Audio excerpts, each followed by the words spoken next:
The collision of cultures. In this unit of study, the United States history student will understand how the age of exploration impacted Europe, the Americas, and Africa. Focus questions to consider. Why were there so many diverse societies in the Americas before the Europeans arrived? 2. What major developments in Europe enabled the age of exploration? 3. How did the Spanish conquer and colonize the Americas? 4. How did the Columbian Exchange between the Old and New Worlds affect both societies? And 5. In what ways did the Spanish form of colonization shape North American history? Early cultures in America. The first settlers to the Americas were nomadic and followed the herds of animals that they hunted. As the game moved south, so did the hunters, populating the land as they traveled. Early American Indian groups were diverse, but most of them seem to have been hunter-gatherer societies. Their presence in North America, combined with changing climates, impacted the mammal population.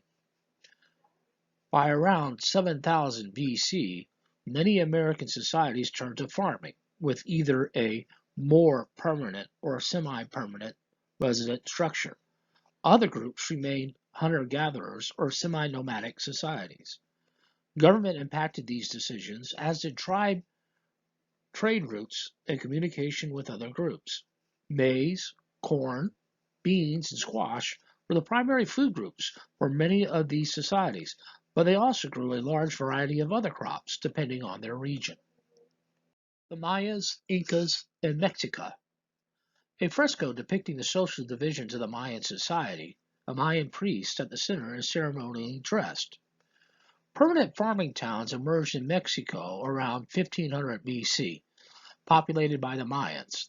The Mayan culture eventually collapsed around AD 900, probably due to a variety of factors, one which was their impact on the ecosystem. The dominance of the Mayans in Mesoamerica was replaced by the Toltecs, whose power in the region diminished around AD 1200. The Incas.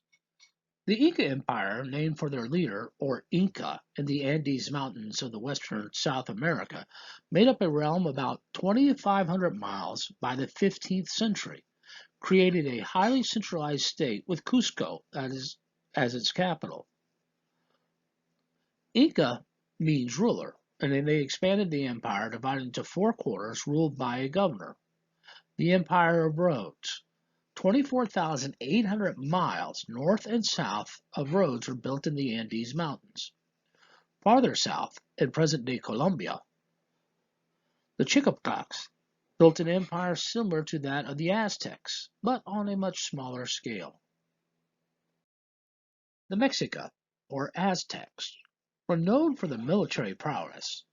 Aztecs recaptured and then sacrificed their enemies.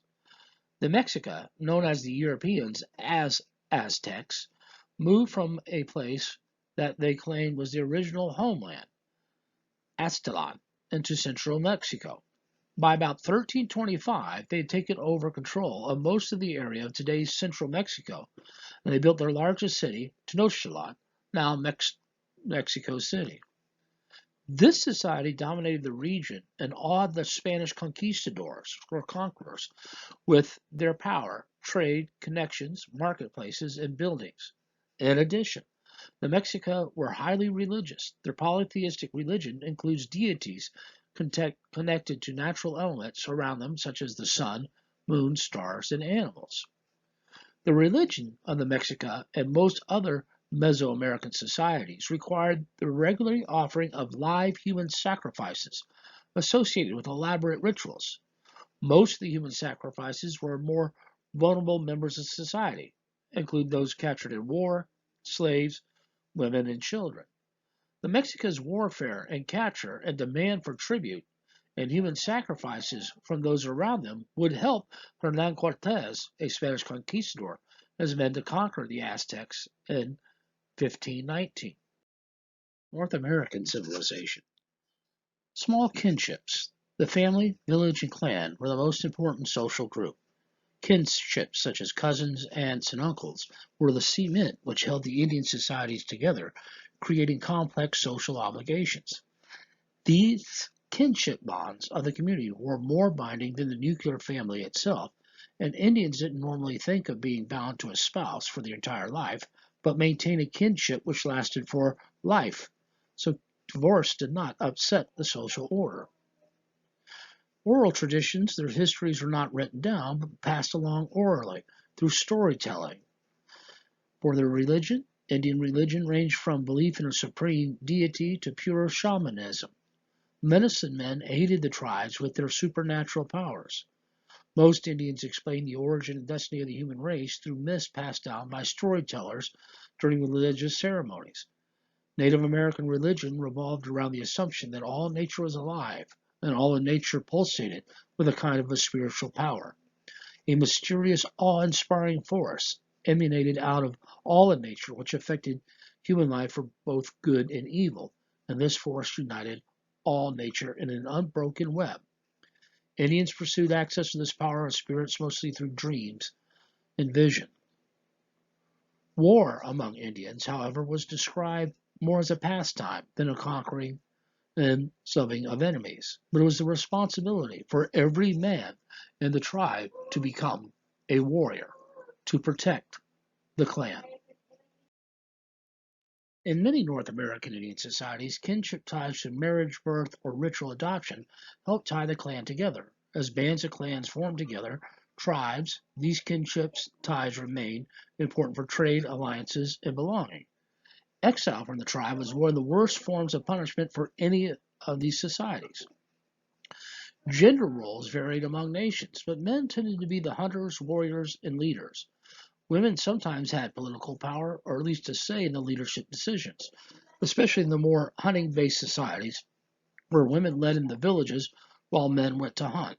In general, the women's roles usually included caring for and raising children, planting, gathering, harvesting, and cooking food, making most of the clothing, blankets, jewelry, woven baskets, and pottery that the tribe used or traded, and building and packing teepees or other housing structures. By the time Columbus would land, the population of North America was up to 10 million inhabitants. Three distinct civilization trends. The Indian civilizations of North America differed from farm communities in cities in Central America. They were more nomadic, as the forests and grasslands were not as hospitable for cultivation. During this time, there were three distinct periods of civilization. The Adena Hoppo culture flourished in the Midwest between 800 BC and AD 600. The Mississippian culture occupied the second era between AD 930 and 1350. Anasazi still exists and has lasted from 400 BC to the present. These are the people we think of when we consider the Native American society and culture. The Southwest. Vast villages were constructed into the sides of these cliffs in Mesa Verde, like in the National Park in Colorado. When the first Europeans arrived, as many as 10 million Native Americans lived in the New World. The southwestern tribes lived in the arid region that is part of the present-day United States. Many of their descendants still live in the area today.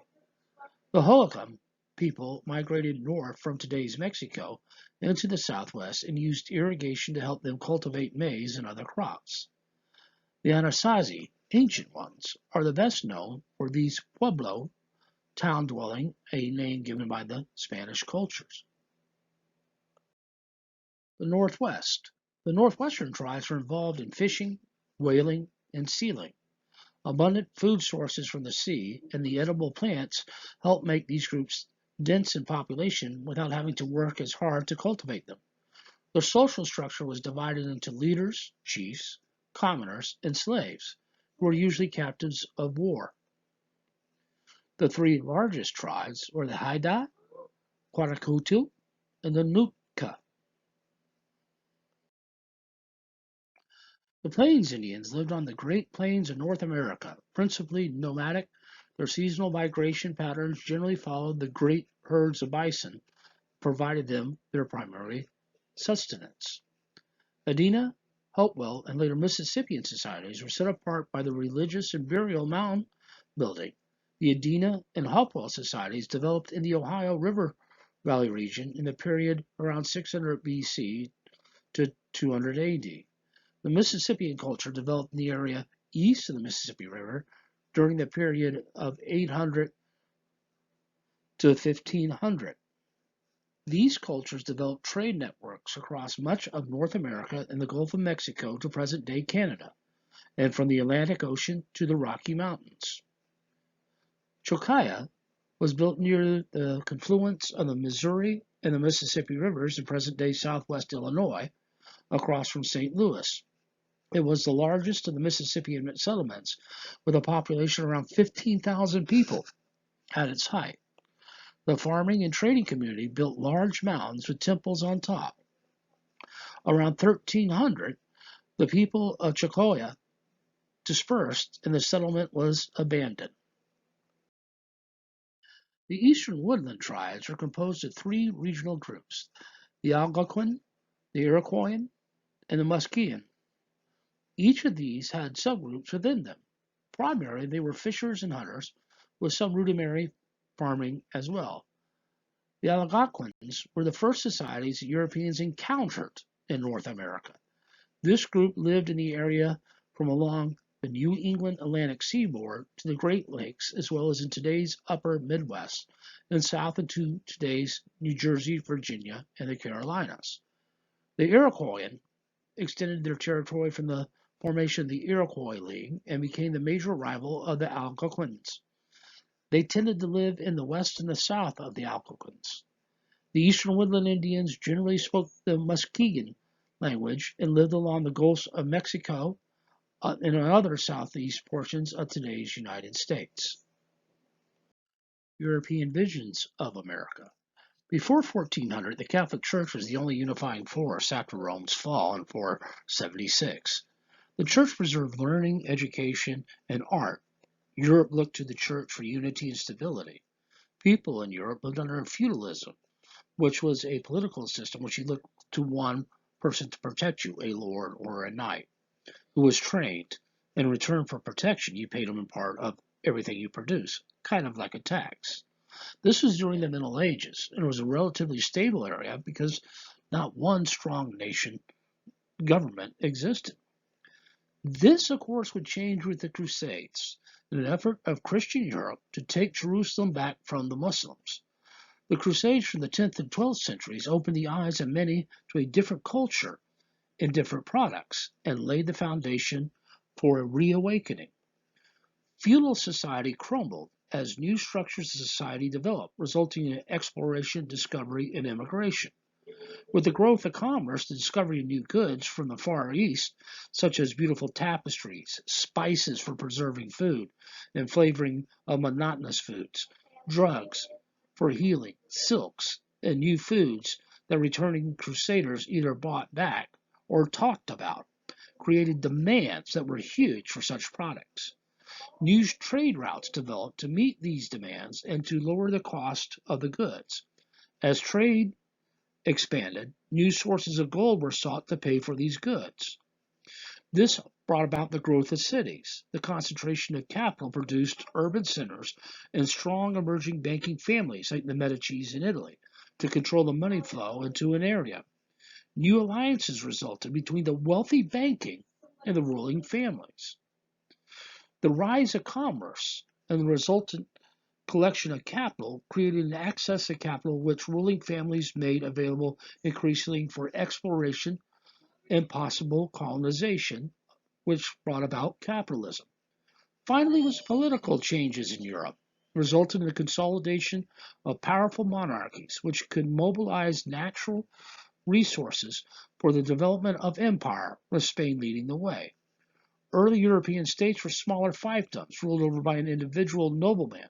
Eventually, these gave way to larger kingdoms ruled by a stronger nobleman, a king, and sometimes a queen. Such combination of kingdoms was always at the expense of the nobility. The early nation states were Portugal, Spain, as a result of marriage of Ferdinand of Aragon and Isabella of Castile, and the conquering of the Moors in 1492, England, with the House of Tudor, the result of the marriage of Elizabeth of York and Henry VIII of Lancaster, and finally France, the House of Valois, which would be replaced by the House of Bourbon. The Renaissance was a period of rebirth for rediscovery of ancient Greek and Roman arts, writings, and ways of thinking.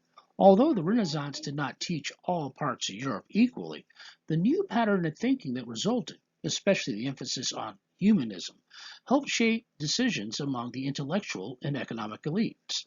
The desire to better understand the world and humans' ability to shape it accelerated the age of discovery. For Europe, the 15th century was also an age of technological advancement. The acceptance of the compass and the astrolabe allowed for more accurate maps, which spurred the development of trade. And the rise of trade fostered the growth of towns and the creation of larger ships to carry products. The tools of navigation that would help in the age of the discovery. Caravels were ships that sailors could travel on faster and longer distance by sailing into the wind. The astrolabe was used by astronomers and navigators to measure the altitude above the horizon of a celestial body, day or night. It can be used to identify stars or planets, to determine local latitude, given local time, and vice versa, to survey or to triangulate. Arabs used them to cross the desert, so why not oceans? The compass points to the magnetic north, gives degrees, and one could sail on a specific point, for example, 270 degrees due west. The hourglass was needed to help keep the correct time to correlate with the use of the astrolabe and the cross staff.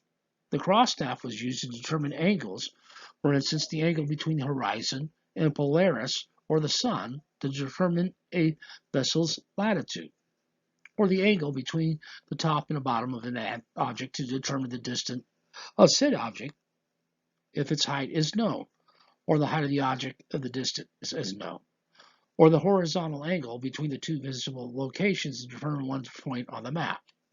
Finally, the log, a paddle that was the end of the line. The line was tied to a series of knots. The log was thrown out and timed for 30 seconds. The sailor then would reel in the log and count the number of knots the ship was going. Hence came nautical miles. The rise of global trade. Land-based trade across Europe, Asia, and Africa was well established by 1500. Prior to the 15th century, shipping trade was expensive and dangerous. Very few people had the money to pay for such shipping, and even fewer were willing to risk it on such a venture. With the Crusades from 1096 to 1270, Christian armies trying to rescue the Holy Land from Muslims, Europeans acquired a taste for spices like nutmeg, cinnamon, cloves, and pepper, and the nobles began to lose power. Portugal and Spain increasingly looked to the Atlantic Ocean, the African coast, and Indies for trade opportunities. In 1419, Henry the Navigator established a maritime school, sponsored trips to Africa. In 1441, the first Africans were brought to Europe as slaves. Within several years, thousands of slaves were shipped to Lisbon. Nation states, with international banking and corporations emerged as joint stock companies which financed exploration. The rise of the nation states and the consolidation of empires under centralized rulers allowed for the creation of uniform currency within the area, trade reform, and the abolition of trade barriers. It also created vast sums of wealth that could be used to finance sea trade. England, France, Portugal, and Spain began to emerge as nation states during these periods. Columbus was an Italian who was educated in seamanship in Portugal. He persuaded King Ferdinand and Queen Isabella of Spain to finance his trip across the Atlantic Ocean, searching for a western passage to Asia. The voyage began on August 3, 1492. Columbus and his crew set sail with three ships, the famous Santa Maria, the Pinta, and the Nina. They sighted land on October 12th and landed in the Bahamas and other islands in the Caribbean. Columbus was convinced that he had landed at an island off the coast of Asia, but he certainly met some people known as Tanos in the Caribbean island. He mistakenly thought they were from Asia and named them Indians, and the name would stick. There were four voyages that Columbus would undertake. The first one, he would also explore the Bahamas before discovering and exploring Cuba. After exploring Hispaniola, Santo Domingo, the flagship was wrecked and a post was established at La Navidad because it happened on Christmas Day. Men were left behind when he returned home by 15th March after stopping the Azores and in Lisbon. In a second voyage that set out on September 25th, 1493 to June 11th, 1496, sailing from Cadiz with 17 ships and 1,200 men, including his brother Diego. When Columbus returned to Navidad on November 27, 1493, he found it burned to the ground, nobody in the vicinity. In the fields nearby, however, he discovered the bodies of 8 Christians. He abandoned the area and explored the Leeward Islands in Puerto Rico before discovering the destruction of the original post. A second post was established at Isabela on January 2, 1494, on Santo Domingo. Additional exploration occurred on Santo Domingo, Jamaica, and Hispaniola. Isabela was abandoned and the city of Santo Domingo was established in 1496. Columbus left a second brother, Bartholomew, in charge of the island before returning to Spain on March 10, 1496, arriving in Cadiz on June the 11th. His third voyage set out on May 30th, 1498 to 25 November 1500, this time with 7 ships. Columbus left for Santo Domingo, dividing his fleet at the Canaries. He sighted South America before arriving at Santo Domingo on 31 August. The colony was in a state of rebellion. Spain's new governor, Francisco de Bobadilla, arrived on 23 August and sent 3 brothers Columbus to Spain in chains in October. Although restored to their honors, they never regained their authority, which was retained by the Spanish crown. His final voyage, from May 1502 to November 1504, he only had 4 ships, and he left Cadiz and landed at Martinique on June 15th. He later sailed to Honduran coast and explored to the south as far as central Panama. He was shipwrecked and marooned in Jamaica for 12 months before he was finally rescued and returned home. Columbus's voyages helped Spain claim jurisdiction over the Americas from the European perspective. This right was contested by other emerging Western European nation-states, but was confirmed by Pope Alexander VI at the Treaty of Tordesillas in 1494, which was signed by the Pope, Spain, and Portugal. This gave Spain claims over the non-Christian portions of the Western Hemisphere, and Portugal claims over the non-Christian portions in the Eastern Hemisphere. The demarcation line moved the dividing line 100 leagues west, which eventually gave Portugal claim over what would become Brazil, which Pedro Cabral in 1500 accidentally discovered for Portugal. Portugal's control at the time of the African slave trade made it the major provider of enslaved Africans to the Americas until the Dutch and then the English took over the control in the 17th and 18th centuries. Professional explorers. Sponsored by nation-states, the new profession of professional explorers emerged. By sighting new lands, that is, those not already claimed by Europeans, nations could claim primacy of their soil, thus making their profession very desirable. John Cabot was an Italian sailing for England's King Henry VII in 1497, discovered a new found land, which later became Canada. Cabot's voyage later allowed England to assert its claims to all of North America.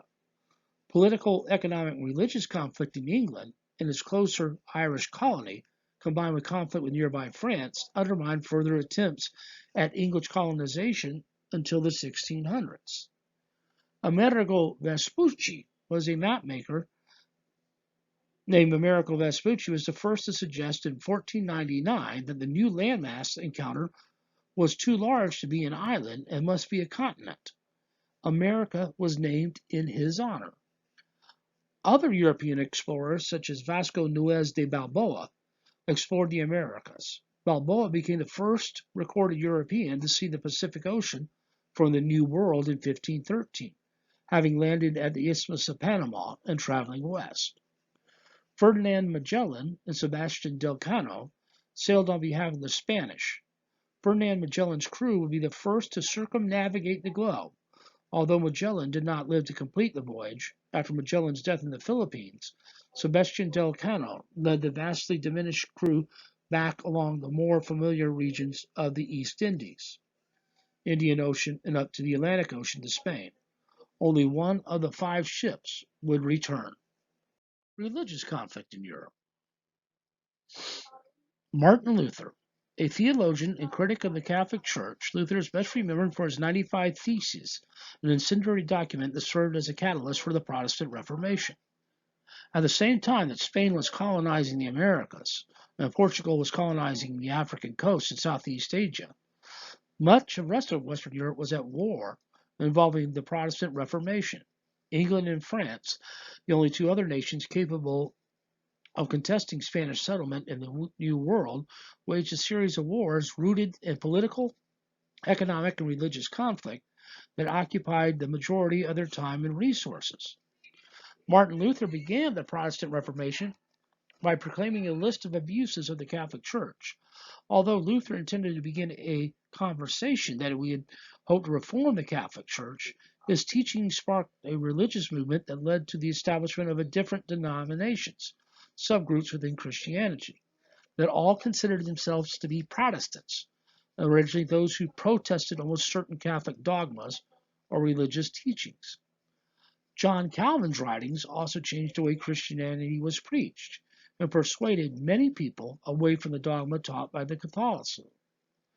The Roman Catholic Church resisted the emergence of these new Protestant denominations.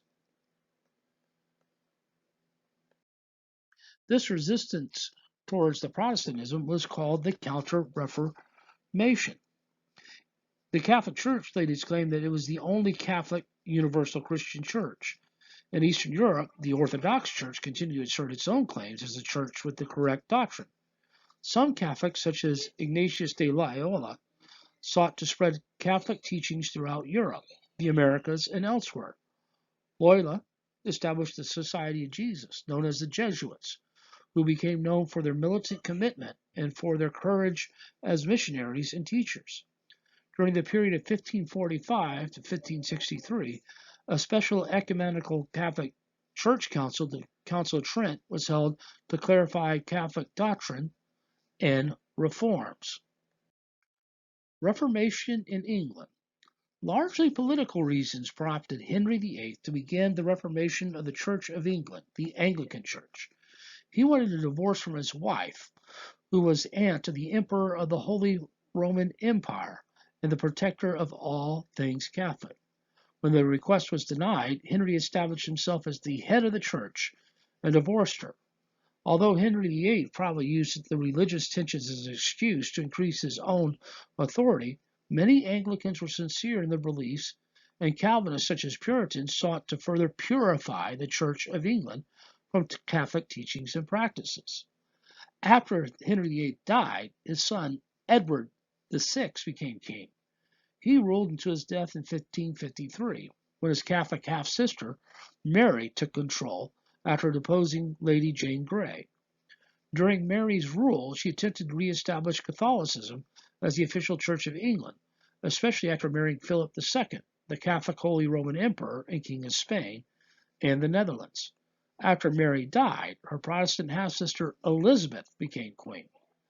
The Elizabethan age, period when Elizabeth ruled, became known as the culture and emergence of England as a strong nation-state. Despite pressures throughout the political and religious tensions, economic problems, and foreign wars. This map shows further exploration by Spanish conquistadors, such as Ponce de Leon to Florida, Cortez to Mexico, Pizarro to South America, the Incas, De Soto through Florida and also the southeastern part of the present-day United States, and Coronado in the American Southwest. The Spanish Empire. Spain's Caribbean islands provided rich resources and trading ports. Cuba especially emerged as the seat of Spanish power in the Americas, and due to the Treaty of Tordesillas, Spain wasted no time in establishing itself in the New World, and within a generation it inserted itself firmly into the civilizations there. Conquistador is the Spanish word for conquerors, who were professional soldiers who were recognized as the best military men in the world at the time. Instead of working for a regular salary, they received a share in any plunder gained from conquest. This helped them make them less willing to show mercy to captives or defeated enemies. Hernan Cortez would land in Mexico in 1519 with a force of 600 men, 17 horses, and 10 cannons. Cortez had several things going for him. First, Spain had significant technological advancement over the Indian tribes in Mexico, such as iron, sail-powered ships, cannons, and domesticated horses. These often made up for the tremendously outnumbered. When he landed, it was reported to the Emperor Montezuma, "The gods have come back. Their lances spit fire. Their warriors have 2 heads and 6 legs, and they live in houses that float." Second was Donna Marina. A Native American woman was his interpreter and guide throughout the Aztec Empire, where he learned that the great king Montezuma lived in a magnificent city beyond the mountains, and that his armies, lined up in a field, would cover it like the waves of the sea. But he also informed that many vassal kings who owed allegiance to the emperor secretly detested him and were ready to support anyone who might help them throw off the hatred Aztec yoke. Third, he is considered by the Aztecs to be an emissary or the feathered sempre god Quetzalcoatl, or Quetzalcoatl himself. Legend said that this god vowed to return to destroy the Aztecs. The whole Aztec empire was filled with foreboding as comets raced across the sky in broad daylight. And fourth, diseases such as smallpox, which the Native Americans had no immunity. After first defeating the natural enemies of the Aztecs in 1519, and through persuasion, he was able to enter the forces into Tenochtitlan in a peaceful manner. He befriended Emperor Montezuma and gained control of the Aztecs' gold and silver mines. However, the emperor was killed, and Cortez and his men had to flee for their lives. When Cortez returned in 1520 to 1521, he persuaded many of the Aztec natural enemies to join with the conquistadors as they marched on the Aztec capital city. Much of the empire was already devastated by European diseases, which made the conquering much easier. The Incas had a centralized state. The empire of 7 million reached over 1,000 miles along the Andes Mountains from present-day Ecuador to Chile. The Incas had a very efficient centralized authoritarian state, controlling agriculture and commerce, with a more sophisticated administrative structure than the Aztecs. They were good road builders and an effective communication system and skilled metallurgists. Their political system. The monarch had absolute power, and his administration was financed by a complex system of taxation that included labor service for state-run projects in mining, road building, and working in special fields set aside for the royal family. In exchange for their obligation to the state, the Inca people had access to government granaries in times of bad harvest, a type of modern welfare state. One major weakness: they had no fixed procedure for succession. The monarch typically picked his heir from the most competent of his sons, which made sense, but established no clear line of succession in the time of crisis. Like the Aztecs, the Incas were aggressive and expansionist with violent religious rites and powerful military force. Unlike the Aztecs, the Incas tried to assimilate conquered peoples rather than treating them simply as tribute states. In 1532, Francisco Pizarro and 180 men armed with horses, gunpowder, and steel weapons followed rumors of even greater riches than those of Mexico, discovered the Inca Empire high in the Peruvian Andes. The Spaniards arrived at a moment of weakness of the empire, and there was civil war. There was no named successor at the death of the previous emperor, so war had broken out. Atahualpa, the victor, was on his way from the empire's northern provinces to claim his throne at Cusco, much weakened, when Pizarro intercepted, captured, and killed him. The Spaniards then captured Cusco, eventually extended control over the whole empire, and established a new capital at Lima. By 1550, Spain's new world empire stretched from the Caribbean through Mexico to Peru. New Spain. By the 16th century, Spain's settlements in the New World stretched from South America to the southern portion of North America. In order to maintain these civilizations, the encomienda system was established. by rewarding faithful officers with land grants and control of the neighboring villages and Indian tribes. Spain hoped to able better cultivate its resources while establishing a support system for its missions. By this time in the West Indies, the Native American population had been virtually wiped out by disease, making it necessary to import African slaves who had already been exposed to diseases of the Old World to take their place. Impact of the slave trade, some 10 million sold into slavery between the 16th and 19th centuries. Villages and empires were destroyed by these losses. Administration of the Spanish Empire. Viceroys of New Spain and Peru. New Spain consisted of Mexico, Central America, and the Caribbean capital, Mexico City. Peru's capital was Lima. The social structure. Peninsulares were born in Spain and were the only ones that could act as governors and viceroys. Creoles were 100% pure Spanish blood, but their sin was that they were born in the Americas. They could only attain office but never governor or viceroy. Mestizos was a mixture of native and the Spanish blood. The Spanish encouraged their Spanish men to marry the Native American women. Mulattoes was a mixture of African and European blood. Then came the natives, and then finally the slaves. The audiencias were supreme judicial bodies who advised the viceroy, and the ecclesiastical affairs came under the Catholic Church. Franciscans, Dominicans, and Jesuits converted the natives by the thousands. The hierarchy of the church is well established in the Spanish New World. A Catholic Empire. Throughout the various religious orders of the Catholicism, the empire hoped to establish a Christian empire in the New World. Differing methods existed for converting the heathen natives to Catholicism, but by the end of the 16th century, most believed it was easier to convert them by force than by persuasion. Bartolomeo de las Casas, a priest in Cuba, published his account of the Spaniards' treatment of the natives, which led to the Spanish crown to reconsider their colonial policy in the New World. Despite Philip II and other Spanish monarchs' efforts to promote better treatment of Native Americans, however, many colonists preferred to ignore royal decrees and treated these populations harshly.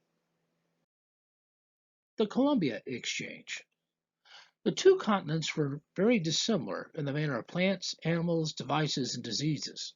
After Columbus's trips to Americas, future voyages participated in a sustained cultural, disease, and good exchange between the Old and New World that has become known as the Columbian Exchange.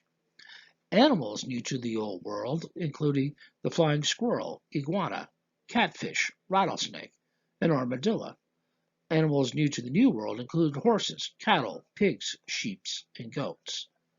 Plants new to the Old World included corn, potatoes, peanuts, peppers, chocolate, tobacco, and pumpkins. Plants new to the New World included coffee, olives, wheat, sugarcane, and rice. Devices and substances new to the Old World included canoes, snowshoes, hammocks, certain hallucinogenic substances used in Native American religious ceremonies, and the game of lacrosse. Devices and substances new to the New World include the use of wheeled carts drawn by horses, firearms, tobacco, and several drugs. Diseases new to the New World included smallpox, bubonic plague, malaria, and yellow fever. The transmission of these diseases killed more Native Americans than any other event. Scholars estimated that the infectious diseases brought by the Europeans and enslaved Africans killed up to 80 to 90% of the American native population. The Spanish in North America. Spanish settlements did not take hold in North America as fast as they had in Central America. This was mainly due to the lack of established civilizations of Native Americans in North America. In addition, Spain largely viewed their Northern American colonies as military and cultural buffers that protected their lucrative mining and other economic, political, and cultural interests in Mexico and South and Central America. In Central America, the Spaniards moved into pre-existing cities and took them over. In the north, no such settlements existed. The nomadic lifestyle and the lack of precious mineral resources in North America precluded the influx of capital necessary to sustain a viable settlement. As corruption and wealth grew among the conquistadors, the encomienda system was replaced with the hacienda. Instead of a city, a smaller farm or ranch would oversee by appointed bureaucrat. This did not stop Spanish settlers from seeking their fame and fortune in North America.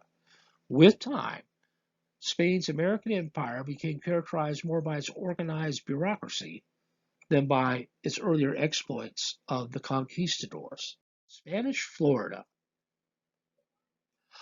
Juan Ponce de Leon in 1513 established a short-lived colony in the Carolina coast and explored and named Florida Pascua de la Florida, the Festival of Flowers, because he found it on Easter Sunday. Panfilo de Narvaez explored from Florida to the Mississippi River, although he drowned at sea in the process. Hernando de Soto traveled across much of present-day America south and then up the Mississippi and Arkansas rivers. He, too, would die during the exploration. French Huguenots, or French Protestant exiles, built a fort in present-day Jacksonville named Fort Caroline. Pedro Menendez de Arias was dispatched by the Spanish crown and a group of 1,500 soldiers and colonists and established St. Augustine in northern Florida, partly in response to the threats of the French Huguenots, Protestant Calvinists, colonizing the region to protect Spanish settlements. St. Augustine was established in 1565, is the longest surviving permanent European settlement in the present-day United States. De Avilés was successful in defeating and driving out the French. Francisco Vasquez de Coronado searched New Mexico following rumors of gold. Many of the early Spanish settlements, what is now the United States, were established as buffers to French, English, and Russian settlements. Juan Oñate was given a land grant in 1595 of El Norte, above the Rio Grande. He and the group of colonists settled in the region that is present-day New Mexico in 1598. After a revolt of the Acoma Pueblo in December of 1598, Oñate responded harshly. He ordered the killing of many Pueblo men, women, and children to put down the revolt. Once it was suppressed, the survivors were enslaved, and Oñate decreed that 24 of the Pueblo males over the age of 25 should have one foot severed to remind the Native Americans what would happen if they chose to rebel. Catholic missions. Spaniards in the first permanent settlements in the Southwest were more eager to pacify the Native Americans there than to conquer them. In addition, they often begrudgingly recognized that the Native American nations in the Southwest regained greater power in the region than did the Spaniards. They therefore established missions in order to try to convert them to Catholicism and civilize them. Those Native Americans who lived in the missions included many Hopi, Zuni, and Pueblo peoples seeking peace, agreed to move to the missions and become subject to Spanish rule in exchange for promises of protection from their Apache and other enemies. There, they were expected to provide labor for the missions, even after the missions became secularized. Many other Native Americans in the Southwest, however, especially the Apaches, resisted the attempts by the Spanish priests, settlers, or leaders to control the region. The mestizo, or the mixed children relationship between Spanish men and Native American women, became the majority of the new Spanish population. The limited number of Spanish or other European women who moved to the new Spain played a role in the growth of the mestizo community. This large multiracial community helped prompt Spain to be more inclusive in racial and social matters than the English, although there was still a social hierarchy based on the racial groupings in New Spain. The Pueblo Revolt of 1680, Pope, a charismatic Pueblo spiritual leader, led an uprising of Pueblo warriors against the missions in the Spanish settlement in New Mexico. By the end of the rebellion, those 2,400 Spanish survivors had fled, and New Mexico had returned to Pueblo control. This became the greatest defeat of Europeans by Native Americans. Only after 12 years did Spanish leaders reestablish settlements and military posts in the region. Not native to the New World, the horse became the Plains Indians' most useful tool and weapon. Horses became so valuable that they intensified intertribal warfare as Indians fought for their control. The Pueblos and other Native American nations who allied themselves with the Spanish gained access to Spanish horses through trade. The spread of the horses through the Southwest to Great Plains allowed Native American groups to travel more quickly and to replace dogs with horses as their primary beasts of burden. The introduction of the horse to the Great Plains region allowed those Native American groups who possessed horses to hunt more quickly and efficiency. This enabled them to kill more bison, which were a source of food, clothing, and many other important commodities. Although the horse enabled its owner to travel more quickly and hunt more effectively, it also led to increased prowess in warfare, which exacerbated already existing tensions in the region. Challenges to the Spanish Empire. Following the solidification of the Protestant Reformation, both England and France turned their attention to the rise of the Spanish power in the New World and to the opportunities presented by establishing their own colonies in the Americas. Giovanni de Verrazano, an Italian sailing for the French, attempted to discover a western passage to India to no avail. He explored the coast of North America in 1594. Jacques Cartier made three voyages to establish colonies in the 1540s. He explored the Gulf of St. Lawrence in Canada and traveled up the St. Lawrence River between Canada and New York. After that, the French became mired in religious wars and lost interest in the area.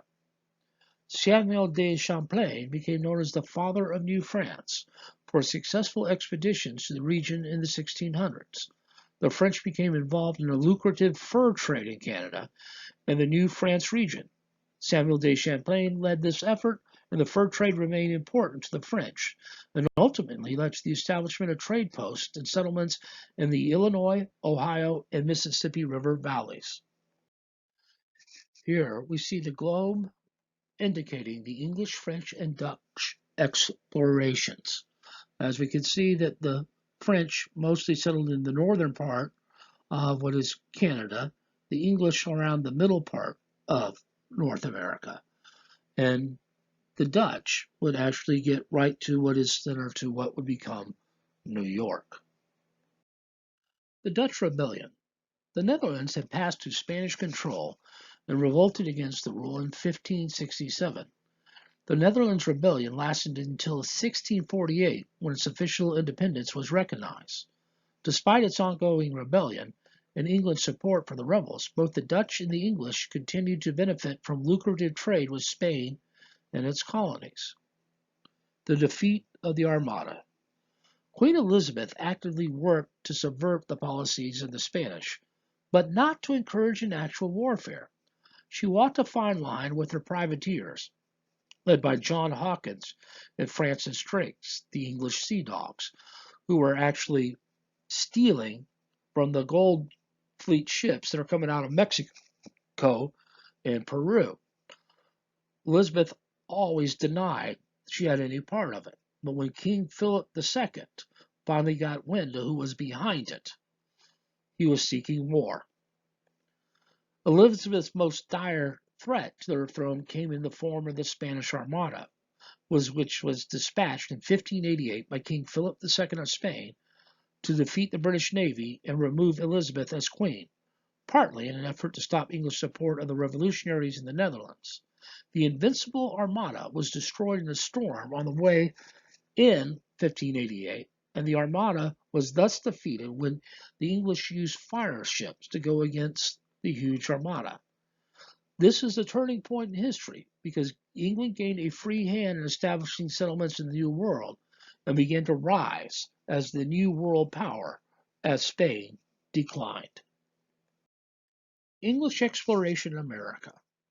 Sir Humphrey Gilbert and Sir Walter Raleigh. Gilbert secured a patent to establish a colony in the New World. After two failed attempts, he was lost at sea, and his half-brother, Sir Walter Raleigh, established a colony in present-day North Carolina.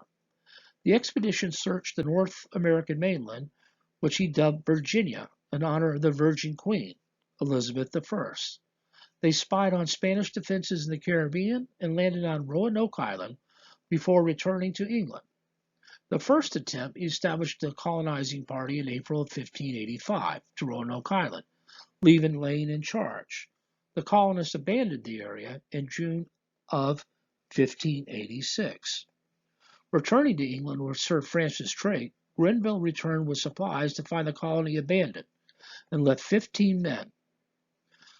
The lost colony of Roanoke. Another expedition under John White arrived in July in 1587 and found no survivors, leaving another group of colonists.